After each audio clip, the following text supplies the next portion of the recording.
Hello बच्चों, कैसे हैं आप। मेरे इस वीडियो में आज मैं आपको फिगर इट आउट की एक्सरसाइज कराऊंगी। ये पेज नंबर 3 पे है और ये चैप्टर 1 ज्योमेट्रिक ट्विंस गणित प्रकाश पार्ट 2 का पार्ट है। आइए स्टार्ट करते हैं figure it out geometric twins का।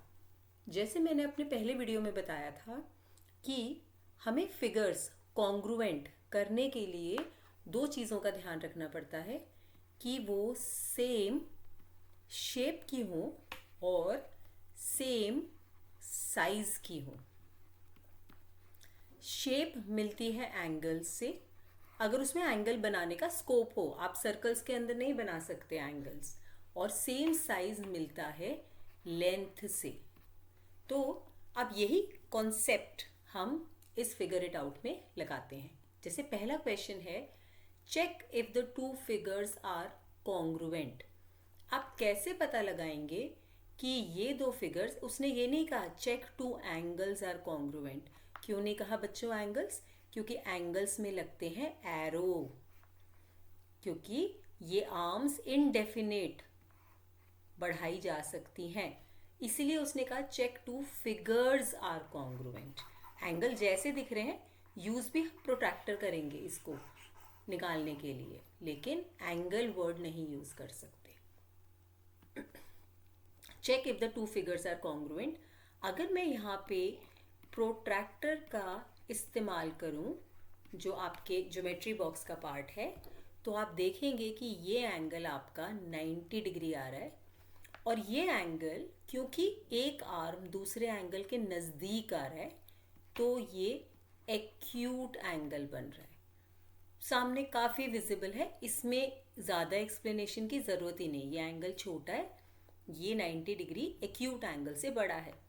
तो देखने से ही हमें पता चल रहा है that the figures are not congruent. इसका मतलब इनका सेम शेप और साइज नहीं है। हमें ये स्पेसिफिकली नहीं बताना कि सेम शेप नहीं है या सेम साइज नहीं है, लेकिन यहाँ पे अगर हम बारीकी से देखें तो इनका सेम शेप नहीं है। सेम साइज हो सकता है, इसकी लंबाई इसके इक्वल हो सकती है, इसकी लंबाई इसके इक्वल हो सकती है, लेकिन 90 डिग्री और एक्यूट एंगल सेम नहीं है, इसलिए सेम शेप नहीं है, बट सेम साइज हो सकता है। तो दोनों में से एक भी कंडीशन मिसिंग है, तो वो फिगर कॉन्ग्रुएंट नहीं हो सकती। आइए अब सेकंड क्वेश्चन पे चलते हैं। Circle the pair that appear congruent. Appear word पे आप ध्यान दीजिए। अपीयर का मतलब वो आपको एग्जैक्ट मेजरमेंट करने के लिए नहीं कह रहा बच्चों, वो आपको कह रहा है देख के क्या आपको दो चीज़ें बिल्कुल सेम दिख रही हैं या आपको वो अलग अलग साइजेस की दिख रही हैं या अलग शेप की दिख रही हैं, ये पता लगाइए। क्वेश्चन क्लियर हो गया होगा। आइए अब इसका आंसर डिस्कस करते हैं।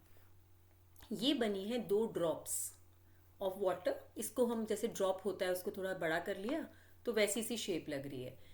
नो डाउट इसका ओरिएंटेशन अलग है, मतलब ये ऐसे डॉट बनी हुई है तो ये लेटी हुई डॉट बनी हुई है, लेकिन मुझे तो देखने से बिल्कुल ही सेम लग रही हैं। तो मेरे लिए तो ये दोनों फिगर कॉन्ग्रुएंट हैं। मुझे इसके अंदर कुछ भी मेजर नहीं करना है, मुझे अंदाजे से बताना है। अब हम सेकंड पार्ट पे चलते हैं इसको यहाँ पे सेकंड लिख भी लेते हैं ताकि थोड़ा सा हमें क्लैरिटी भी रहे। इसके अंदर दो बादल बनाए हुए हैं बच्चों। यहाँ बादल छोटा है, यहाँ बादल बड़ा है। तो जब देखने से ही मुझे छोटा बड़ा दिख रहा है तो मैं ये कह सकती हूँ that the figures are not congruent, they are not same in shape and even in size. अब ये आता है डायलॉग बॉक्स, जैसे कॉमिक्स में बनते हैं, आपने ज़रूर देखा होगा। कॉमिक में ऐसे डायलॉग बॉक्स बने होते हैं। Again this is a small dialog box, छोटा है। डायलॉग बॉक्स भी अगर नहीं समझ आता है तो कोई बात नहीं, हम ये भी कह सकते हैं कि ये फिगर जो बनी है वो छोटी है दूसरी फिगर से। तो क्योंकि वो छोटी बड़ी हमें बहुत आराम से दिख रही है, तो मैं कहूँगी कि ये कॉन्ग्रुएंट नहीं है। इसको मैं थर्ड पार्ट मार्क कर लेती हूँ, इसको मैं फोर्थ पार्ट मार्क कर देती हूँ। अब ये तो देखने में एक बड़ा सुंदर सा ही डिज़ाइन लग रहा है, मैं बिल्कुल कह सकती हूँ कि ये इसका सेम बिल्कुल बनाया है इन्होंने, है ना, जैसे रंगोली का डिज़ाइन होता है। तो बिल्कुल कह सकती हूँ कि ये सेम शेप और सेम साइज़ की है। तो मुझे भी और आपको भी यही लग रहा होगा कि ये बिल्कुल सेम शेप और सेम साइज की है, तो इसीलिए ये फिगर कॉन्ग्रुएंट है। आशा करती हूँ आपको समझ आ गया होगा। आगे चलते हैं। नेक्स्ट क्वेश्चन पढ़ता है, व्हाट मेजरमेंट्स। अब देखिए यहाँ पे ध्यान से देखिए, ऊपर बोला था अपीयर टू बी कॉन्ग्रुएंट, अब कह रहा है what measurements would you take to create a figure congruent to a given. मतलब मुझे एक सर्कल दे दिया है, रेडियस नहीं बताइए मुझे, लेकिन ऐसा मैं क्या करूं, क्या मेजरमेंट लूं कि बिल्कुल सेम फिगर क्रिएट हो जाए। अब आप खुद ही सोचिए, अब अगर आप एक सर्कल बना रहे हैं और आपकी क्लास में कहा है कि एक और सर्कल काटो, तो क्या आप जितना आपका कंपास खुला हुआ है, क्या आप उसको कम कर देंगे या उतना ही रखेंगे? बिल्कुल उतना ही रखेंगे। इसका मतलब जब हम कंपास खोल रहे हैं तो हम सर्कल की रेडियस सेट करते हैं। तो अगर मुझे सर्कल सेम ही चाहिए तो मुझे सेम ही खोल के रखना पड़ेगा।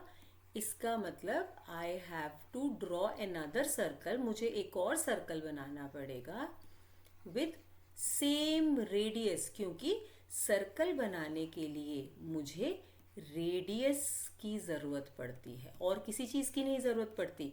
सेंटर पे मैं अपनी पेंसिल निब रखती हूँ कंपास की, यहाँ पे पेंसिल रखती हूँ और घुमा देती हूँ गोला, तो जितना गोला दूर घूमेगा उतना ही गोला दूसरी बार दूर घूमेगा, तभी तो सेम रेडियस होगी, तो मुझे कॉन्ग्रुएंट सर्कल मिल पाएंगे।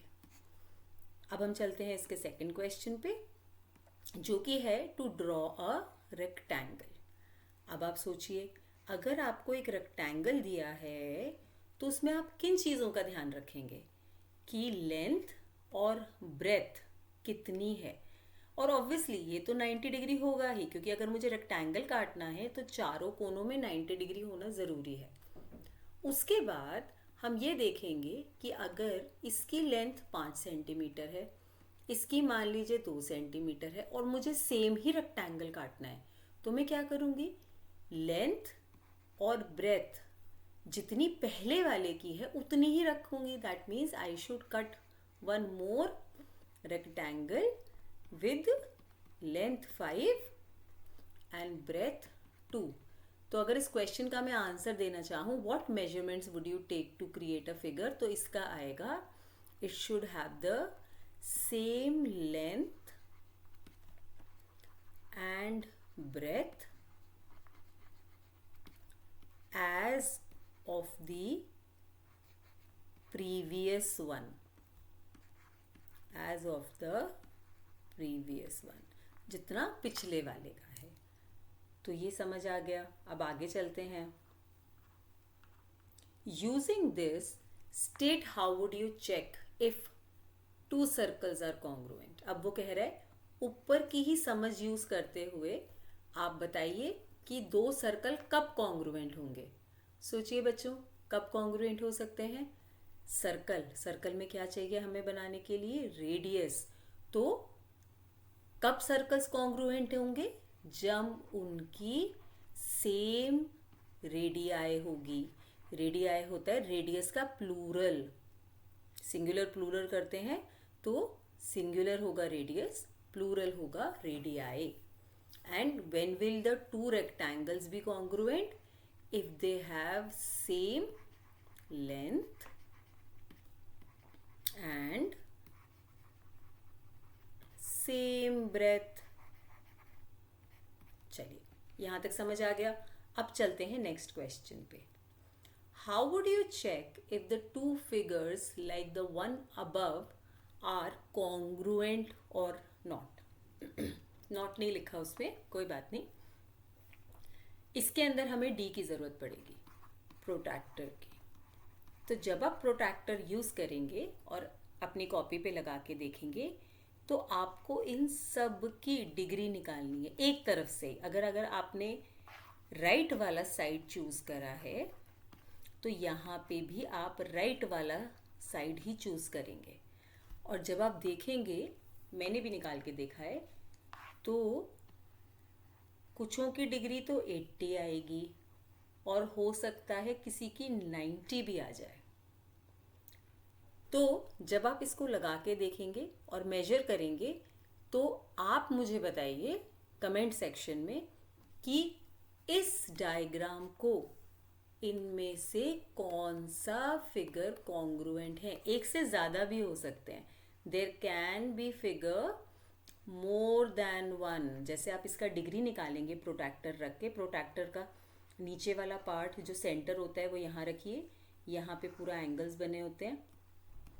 इधर का एंगल आप चूज़ करेंगे, ये एक्यूट की तरफ जाएगा, तो इनर वाला लीजिए, पढ़िए और मुझे कमेंट सेक्शन में बताइए कि इसका आंसर क्या आ रहा है। क्या एक से ज़्यादा कॉन्ग्रुएंट फिगर आ रही है या एक से कम?